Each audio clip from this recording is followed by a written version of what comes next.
কম না বেশি? আচ্ছা, যারা এখনো আসতে পারে না, শুয়ে পড়েছে অথবা শোয়ার জন্য প্রস্তুত গ্রহণ করেছে, অথবা ফেসবুকের মধ্যে লিপ্ত আছে, অথবা বিয়েন নিয়ে এসে আপনার পিঠে আটা খায়া বিয়েনের পিস পিস ঘুরতেছে, এরকম লোক আছে না ভাই? না, আজকে এখানে সভা হচ্ছে, জালসা হচ্ছে, বাড়ি বাড়ি আত্মস্বজন আসছে, আসতেই পারে। তুমি বিয়ে নিয়ে এসো, ভালো কথা।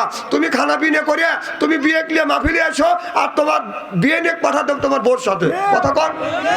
উনি বিয়ে মাহফিলে পাঠা দিয়ে বিয়েনের পিছনে ঘুরতেছে। এ গোড়া বাদ দাও, এগুলি আমরা সিনিয়র জানি ভালো। ওই বউকল ঘুরে ঘুরে দেখতেছে কেন এতদিন করে আমার সাথে, আজকে বিয়েনের পিস পিস করে কে? ওদের সাইতে আল্লাহ লক্ষ লক্ষ কোটি কোটি গুণ দয়া করে, মায়া করে কোরআনের মাহফিল বেহেশতের বাগানের মধ্যে আসা এবং বসার সুযোগ করে দিয়েছেন। সকলেই সমস্বরে উচ্চ কণ্ঠে বলুন আলহামদুলিল্লাহ। আবার দেখবেন আমাদের দেশে একটা নিয়ম হয়েছে, মাহফিল হলেই মেলা হয়, কথা কন। মাহফিল হলে কি হয়?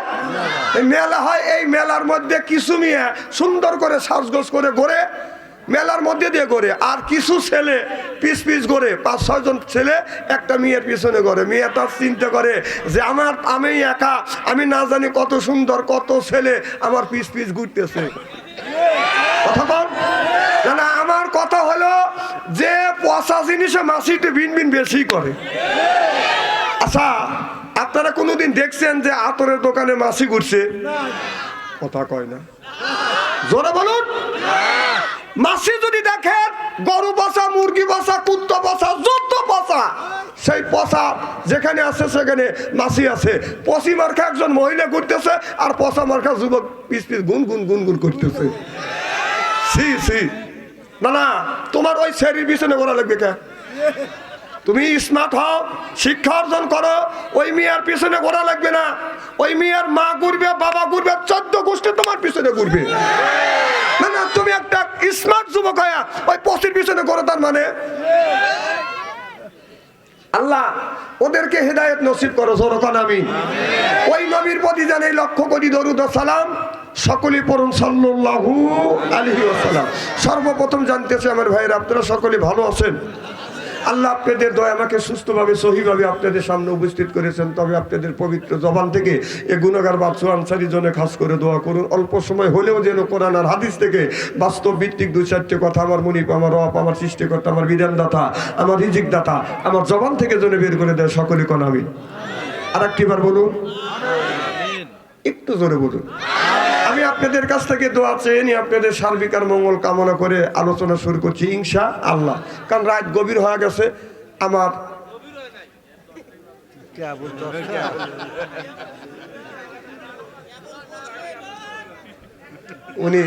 উনি আমার ওয়াজটাই খায়া দিল। আচ্ছা, সন্ধ্যার সময় উঠছি তাই না? তো যা হোক, আপনাদের বেশি বিরক্ত করবো না, আমি লম্বা ভূমিকা নেব না, সরাসরি আলোচনা যাবো ইনশাআল্লাহ।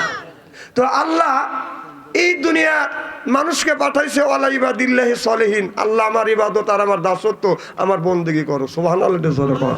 মানে বন্দেগী আর দাসত্ব করা লাগবে কার? আমরা আল্লাহর দাসত্ব আর বন্দেগী যদি করতে পারি, আল্লাহ বলেছেন ফাদখুলি ফি ইবাদি, ও দুনিয়ার মানুষেরা তোমরা যদি ইবাদত করতে পারো, ইবাদতের মধ্যে নামাজ আছে, রোজা আছে, হজ আছে, যাকাত আছে, কোরবানি আছে, ভালো ভালো কাজ এই ইবাদতের মধ্যে আল্লাহ ঢুকে দিছে। আল্লাহ বলেন এই ইবাদত যদি করতে পারো, ওয়াদখুলি জান্নাতি, আল্লাহ কয় তুমি ইবাদত করবে, তুমি জান্নাত দিব আমি। জোরে কর সুবহানাল্লাহ।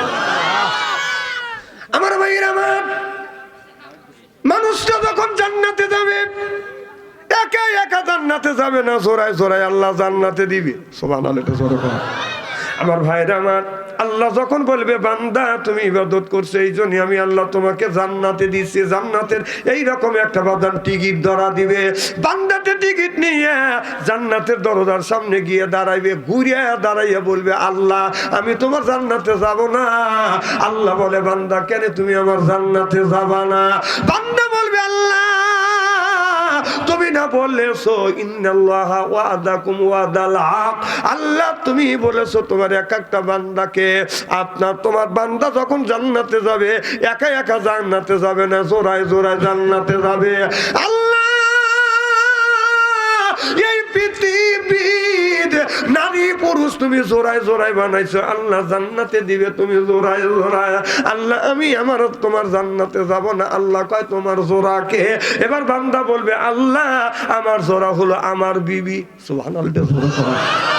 যার যার বিবি তার তার জোড়া, কথা কানে যার যার বিবি তার তার। না না আপনারা উত্তর দিচ্ছেন না, তাদের বোরাতে আর একটা বেয়া জোড়া ঢুকছে, সেটা হলো পরকীয়া। কথা কন না কে? ঠিক দেখছেন কি কয় চেয়ারম্যান ভাই? এল্লারে ডাকাত কয় কি কয় ঠিক। মারহাবা একটু জোরে কন। আমি চেয়ারম্যান বললাম না, উনি চেয়ারম্যান হবে, আমি দোয়া করলাম। আমিন কন, জোরে কন আমিন। আমার ভাইরা, আমার মুসলমান ভাইরা,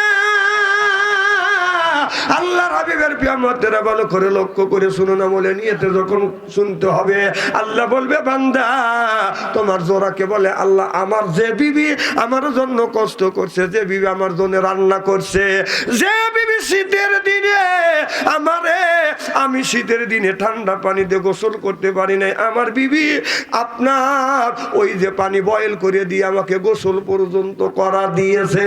আল্লাহ তুমি আমার বউকে যদি জান্নাতে না দেও আমি তোমার জান্নাতে যাব না। নিয়ত করে বসি আমাদের বিবি। এই যে একটা দিন একটা লোক আমার বলতেছে হুজুর এই শীতের মধ্যে আর 4-5 দিন ধরে হুজুর গোসল দেয় না, নামাজ কি হয়? আমি বললাম নামাজ হোক না হোক এটা হলো পরের কথা, আপনার কি বউ নাই? কম আছে হুজুর। কোন গোসল দেন না কাকা? হুজুর ঠান্ডার কারণে। কম আপনার বউ কি পানি বয়েল করে দেয় না? কয় না হুজুর। আমি বললাম যে এই যে আমাদের নভেম্বর শুরু হয়ে গেছে, একটু শীত দেখছি পানি বয়েল করে করে দৈনিক বউ আমাদের গোসল করা দেয়। উনি এই কথা শুনে লোকটার কাছে যা বলতেছে, বউর কাছে যা বলতেছে, মানুষের বউ আমারও বউ, মানুষের বউ আমারও বউ। বউ কয় তুমি বউ বউ করে, কাকা তুই বউ না তুই তো। আজ 30 বছর ধরে তোর সাথে ঘর সংসার করতেছি, একটা দিনে তো গরম পানি করে গোসল করা দিলি না। তো বউ বলতেছে তোমার এতই শখ করে? স্বামী বলে তো শখ তো করেই। ওই মেয়েটা করছে কি 15 মিনিট ভরা বাঁশের খড়ি দিয়ে পানি গরম করছে, সেই পানি টকবক টকবক করতেছে। ওই যে পাতখড়ির বেড়া আছে, সোলার বেড়া আছে, স্বামী গোসলের আগে পেশাব করবে লেগে বইছে, পানিতে এদিকে টকবক টকবক করতেছে। বউ ভাবতেছে উনি গোসল করার জন্য প্রস্তুতি নিছে। এই টকবক পানি এক বদনা তুলে গাড়ের উপরে ডাইলে দিছে। যেই ডাইলে দিছে ও মা কয় বেড়া ভাঙি দেব।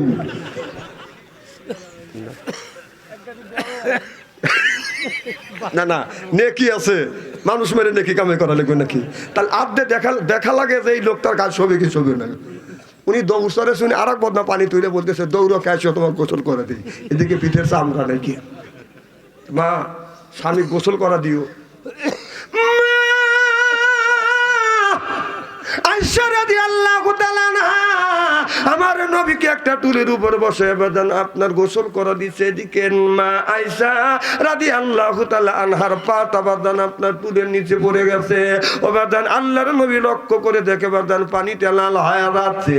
আল্লাহর নবী বলে আয়েশা আমারই তুমি গোসল করাচ্ছ, ফ্রেশ পানি ঢালতেছো। আয়েশা রে পানি জমিনে পড়ার সাথে সাথে লাল হয়ে যাচ্ছে, কারণ কি? মাইশা বললেন ইয়া রাসূলুল্লাহ ইয়া হাবিবাল্লাহ, ও নবীজি আপনি যেই টুলের উপর বসছেন গো নবীজি ওই টুলের নিচে আমার পা পড়ে গেছে, আমার পা ফেটে গেছে, রক্ত প্রবাহিত হচ্ছে। আল্লাহ নবী তাড়াহুড়ো করে না বললেন, কত জায়গায় এরকম করে ধরলেন আর থুতু মোবারক লাগাই দিয়ে বললেন ইন্না আতাইনা সাফা, লাগা দেওয়ার সাথে সাথে রক্ত বন্ধ, ব্যথা বীজ ব্যথা বন্ধ হয়ে গেলেন। আল্লাহ নবী বলে রে আয়েশা তুমি তোমার পা যখন নিচে পড়ে গেছে তুমি কেন আমাকে সরতে বলতে না? মাইশা বলে ইয়া রাসূলুল্লাহ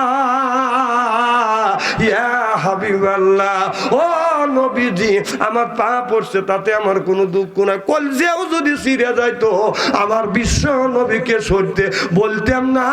সিল্লাকান আল্লাহু আকবার, নারে তাকবীর। এইগুলি হলো বউ। আহা নবীর স্ত্রী তারা তো এমনি জান্নাতি, সুবহানাল্লাহ জোরে কর। তাই নবীর স্ত্রী যারা জান্নাতি মহিলা তারা যদি স্বামীকে এরকম করে গোসল করে দিতে পারে, আপনি কি হয়েছেন? আপনি কি হয়েছেন মা? আজ কথা শুনে গেলেন, আজ আগামী কালকে গোসল করাবেন। বেড়াশাল নিয়ত করে বসে রয়েছে জানি, আর শীতের দিনে গোসল করাবেন থাকেন।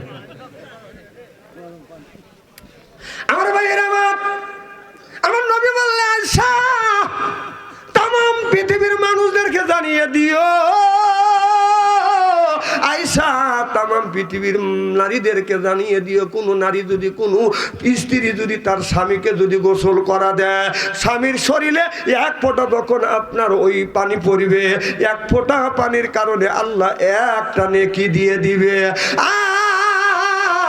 বিবি যদি স্বামীর শরীরে গোসলের সময় যদি এক ফোঁটা পানি দেয়, এই পানিটা স্বামীর সর্ব শরীর থেকে বায়া যখন জমিনে পড়বে, পড়ার সাথে সাথে এক ফোঁটা পানিতে আল্লাহ 10টা করে নেকি দিয়ে দিবে। চিল্লাখান আল্লাহু আকবার। মা বোনদের বলবো, মা খালি নামাজ পড়ে জান্নাতে যাওয়া সম্ভব হবে না, রোজা রাখা শুধু জান্নাতে যাওয়া সম্ভব হবে না। আল্লাহর নবী আল্লাহ বলেছে স্বামীর খেদমত করা লাগবে, রসুল বলছেন স্বামীর খেদমত করা লাগবে। আজকে আমাদের দেশের নারীরা স্বামীর খেদমত করে না, সংসার চালা পুরুষ জাতি, নারী লাগায় প্যাস, প্রত্যেক বাড়ি হয় গো খেলা আলিপারি সেরা ম্যাচ। কথা কি বুঝতেছেন? স্বামী স্ত্রী যখন জর্গা হয়, চেয়ারম্যান ভাই যাও ঠেকাবে পারে না। সংসার চালা পাপ, সংসার চালা পুরুষ জাতি, নারী লাগায় প্যাচ, প্রত্যেক বাড়ি হয় গো খেলা আলিপারি সেরা ম্যাচ। ঘরে জ্বালা বাইরে জ্বালা, জ্বালার নাইকে শেষ, নারী জাতি নষ্ট করলো সোনার বাংলাদেশ। প্রেম প্রীতি ভালোবাসা ঢুকছে ঘরে ঘরে, প্রেমের জন্য অনেক না, প্রেমের জন্য অনেক যুবক বিষ খাইয়া মরে। প্রেম প্রীতি ভালোবাসা নারী করছে শুরু, হিসাব করে দেখলাম নারী প্রেমের নাটের গুরু। এই নারীর প্রেমে পড়িয়া আজকে অনেক মহিলার ঘর নষ্ট হয়ে যাচ্ছে। আজ এই স্ক্রিন টাচ ফোন আসিয়া আল্লাহ নবী বললেন ইয়ার ফলিন বিদ্যা উঠে যাবে, একসুরুল জাহিল, জাহিলিত বর্ষিত হবে। আজকে সেই অবস্থা হয়ে গেছে। আজকে এই মোবাইলের কারণে এক একটা পুরুষ, এক একটা যুবক প্রেম করতে করতে প্রেমের সেঞ্চুরি করছে।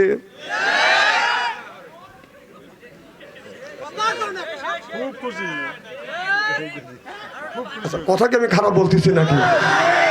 আমার ভাইরা আমার একটু ভালো করে লক্ষ্য করে শুনুন, আপনার লাইসেন্স ছাড়া গাড়ি, লাইসেন্স ছাড়া গাড়ি আর চরিত্রহীন নারী এক।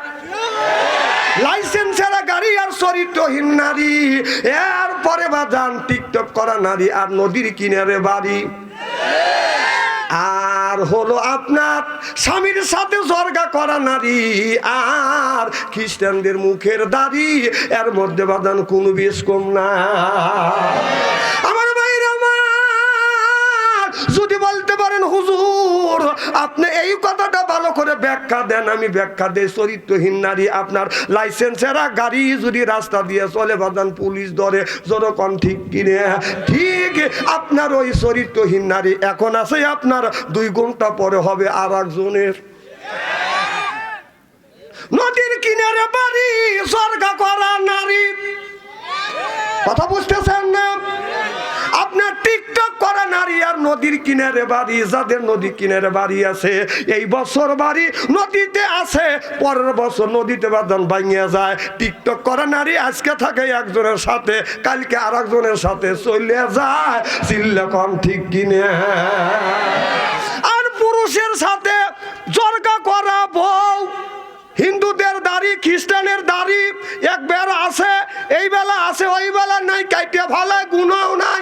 কথা কথা কন, চরিত্রহীন জর্গা করা নারী এক। কথা কন। আজকে মা বোনেরা মাহফিলে নাই দেখে ওয়াজ করে জুত পেলাম।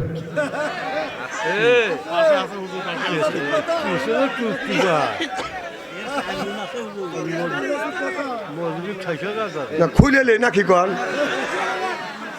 আসলে আমার গরম ধরে গেছে। দেখেন আপনাদের শীত ধরতেছে, আমার গরম ধরতেছে। মার খাবারটা জোরে কর। আমি তো আলোচনা শুরু করিনি ভাই, এইরকম যদি ঘন্টাখানি আলোচনা করি শোনার জন্য রাজি আছেন তো? হাত তুলে দেখান তো দেখি, রাগ করবেন কারা কারা? না না, যারা হাত তুলছেন মোহাব্বতে তুলছেন, হুজুর তুলছে তাই, আর যারা তোলেন নাই বুঝে তোলেন, অতএব 2 দলই ঠিক আছে। জোরে কর মার খাবা। আমার ভাইরা মা মুসলমান ভাইরা আল্লাহর হাবিবের প্রিয় উম্মতেরা ভালো করে লক্ষ্য করে শুনুন, মনে নিয়তে মতন শুনতে হবে।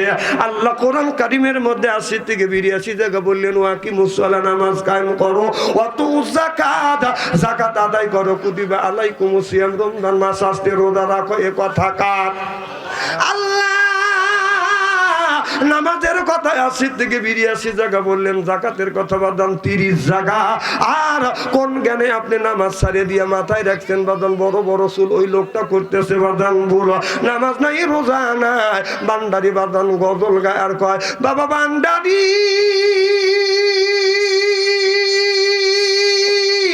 আলিফ লাম মিম 3 হরফে 30 পারা কোরআন, তার ভিতরে বান্দারি কয় বাড়ি গাড়ি পাবি।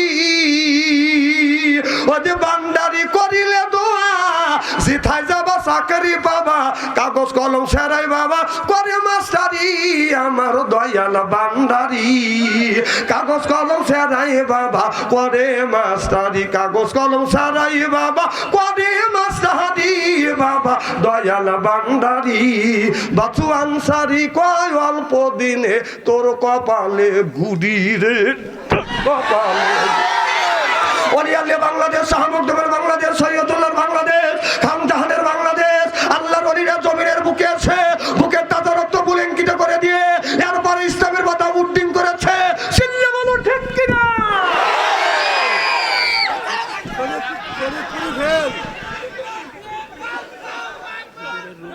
না এখানে তাকবীর দেওয়া লাগবে না, ভাই বউ যখন মার্কেটে দেবে তখন তাকবীর দিস। তখন আমি চিনি না।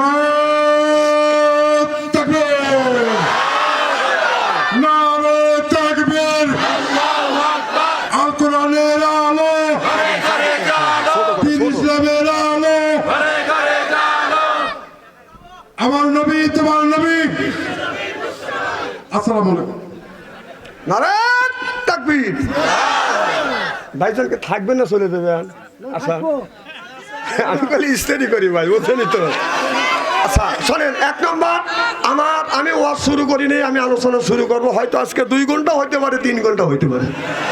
উল্লাবার আসছি আমি সকালে ফজর নামাজ পড়েও যাইতে পারি, তবে একটা ওয়াদা দিতে হবে, আমার মাহফিলে ওঠা বসা করা যাবে না। যদি প্রসাবের চাপ দেয়, আমি জানি 1 আঙুল তুলবেন, বসবো যে প্রসাবের চাপ দিছি। 2 আঙুল তুললে আমি বসবো যে টয়লেটের চাপ দিছি। 3 আঙুল তুললে আমি বসবো যে বিড়ির নেশা ধরছি, এই জ্ঞানটা আছে। আর 4 আঙুল তুলে বসবো যে প্রেমিক মিস কল দিছে, দেখা করতেই হবে। এই জ্ঞানটা কিন্তু আমার আছে। তাছাড়া যদি আমাকে এইরকম করে সিঙ্গেল না দিয়ে যদি একাই চলে যান, প্রয়োজন হলে লুঙ্গি টেনে ধরবো, আন্ডারুল পরা বাইক পাঠাবো কিন্তু। আর 2 নম্বর, আমার চেহারার দিকে চাওয়া থাকতে হবে। আলেম যতই কালো হোক, আলেমের চেহারার দিকে চাওয়া থাকলে সগিরে গুনাহ মাফ করে দেখে। তা আমার চেহারার দিকে চাওয়া থাকলে, চেহারা কি একেবারেই খারাপ নাকি?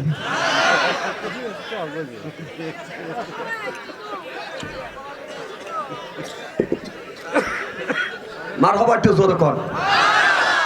আমার ভাইয়ের, আমার আল্লাহর হাবিবের উম্মতেরা ভালো করে লক্ষ্য করে শুনুন। আল্লাহ কোরআন কারীমের মধ্যে নামাজের কথা 80 থেকে 82 জায়গা বললেন ওয়াকিমুস সালাত, নামাজ কায়েম করো, ওয়াতু যাকাত, যাকাত আদায় করো, আর কুতিবা আলাইকুমুস সিয়াম, রমজান মাস আসলে রোজা রাখো।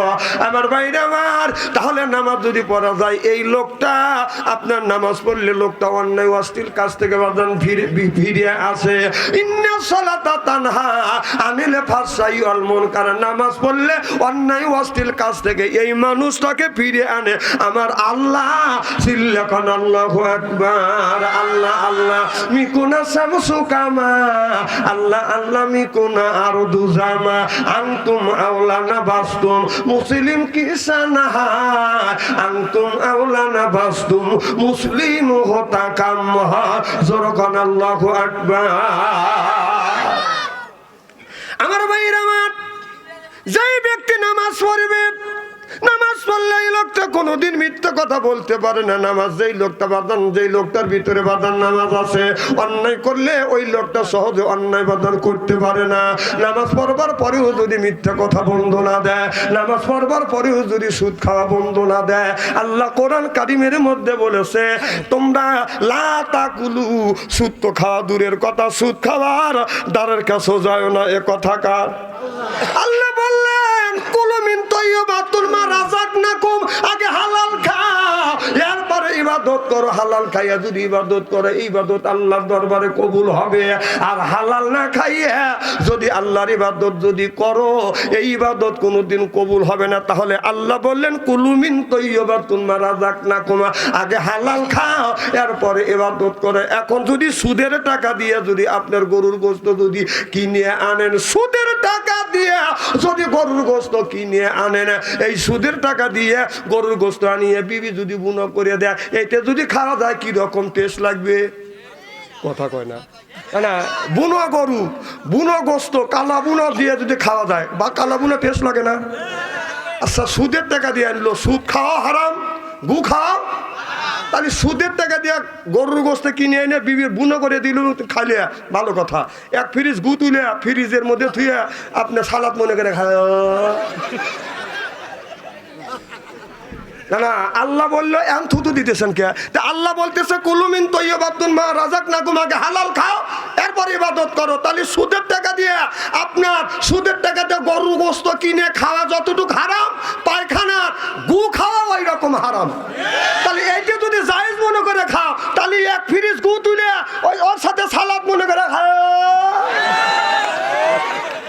না না, কথা কি ভাই, আমি কোরআন হাদিসের বাইরে বলছি নাকি?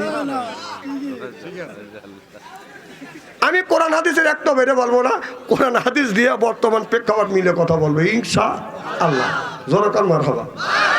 আমার ভাইয়েরা আমার, তাহলে আপনি যতই ইবাদত করেন না কেন, যদি আপনার খাদ্যের মধ্যে যদি বাদাম যদি হালাল জিনিস না থাকে, হারাম জিনিস যদি থাকে, জীবন ভরা নামাজ পড়ে রোজা রেখে কপালে দাগ বানাইয়ে আল্লাহর দরবারে বাদান এই নামাজটা ইবাদত বন্দেগী বাদান কবুল হবে না। আল্লাহ বলে ইন্নাল্লাযিনা আমানু, ইন্না মানে নিশ্চয়ই আল্লাযিনা সিবাযাহারা, ঈমান আনবে ওই আল্লাহর উপরে, ওয়া আমিলুস সলিহাত, আর যারা নেক কাজ করবে, নেক কাজের মধ্যে নামাজ আছে, রোজা আছে, হজ আছে, যাকাত আছে, এই নেক কাজ যারা করবে, এই লোকটা যখন জান্নাতে যাবে, আপনার ৭০,০০০ হুর আসবে রিসিপশন করে জান্নাতে নিয়ে যাবে। চিল্লাখান আল্লাহু আকবার।